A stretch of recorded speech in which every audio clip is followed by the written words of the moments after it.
Seorang pria berdiri di ujung atap rumah sakit. Wajahnya kosong, hidupnya terasa sudah habis. Ia nekat ingin mengakhiri semuanya.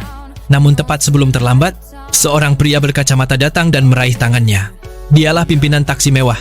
Dengan penuh kesabaran, ia berhasil menyelamatkan pria itu dari kematian. Pria malang itu bukan tanpa alasan. Hidupnya benar-benar sedang di titik terendah. Semua berawal saat ia ingin menjadi sopir taksi pribadi. Ia datang ke dealer mobil bekas, membayar uang muka yang tidak sedikit, dan akhirnya membawa pulang mobil impiannya. Tapi kebahagiaan itu hanya bertahan 1 hari. Keesokan paginya, saat hendak bekerja, taksinya dirazia polisi.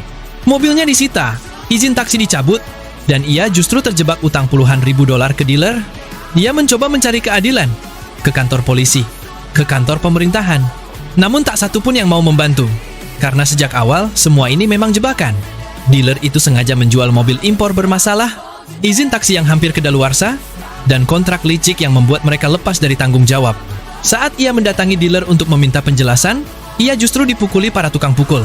Tubuhnya dibanting, tangannya dihantam velg mobil, hingga ia tak berdaya.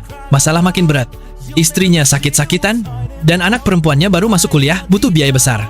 Satu-satunya harapan tersisa adalah taksi mewah, organisasi rahasia yang membalas kejahatan dengan cara mereka sendiri. Tanpa ragu, pria itu menyetujui semuanya. Kini, sang pimpinan taksi mewah dan timnya mulai bergerak. Mereka mengamati, menyelidiki, dan mempelajari semua celah bisnis gelap dealer itu. Sang pimpinan bahkan menyamar sebagai pembeli polos, berpura-pura bodoh, hingga akhirnya menemukan fakta mengerikan. Mobil-mobil yang dijual adalah mobil bekas banjir, diperbaiki asal-asalan, lalu dijual mahal. Dan, dalam waktu 1 bulan, mobil-mobil itu akan rusak, atau menyebabkan kecelakaan maut. Balasan pun dimulai. Si abang ganteng dan teman-temannya mengamati, mencari celah dan kelemahan dari bisnis mobil bekas itu. Bang Ganteng kemudian berpura-pura menjadi orang kaya. Dia membeli puluhan mobil, lalu berpura-pura punya kontrak penjualan mobil bekas hingga 100 unit. Dan akhirnya si bos dealer masuk perangkap. Mereka masuk dalam kontrak licik seperti yang sering ia lakukan kepada pelanggannya. Dia dipaksa membayar ratusan ribu dolar hanya untuk mobil mainan. Hingga akhirnya dia kehilangan semua mobil mewahnya. Dan saat mereka coba main kekerasan, Bang Ganteng meladeni mereka semua. Si abang ganteng menghajar mereka habis-habisan. Tak hanya itu, si abang ganteng juga memberi pelajaran dengan membuat si bos dan anak-anak buahnya mengendarai mobil bekas banjir yang mereka jual.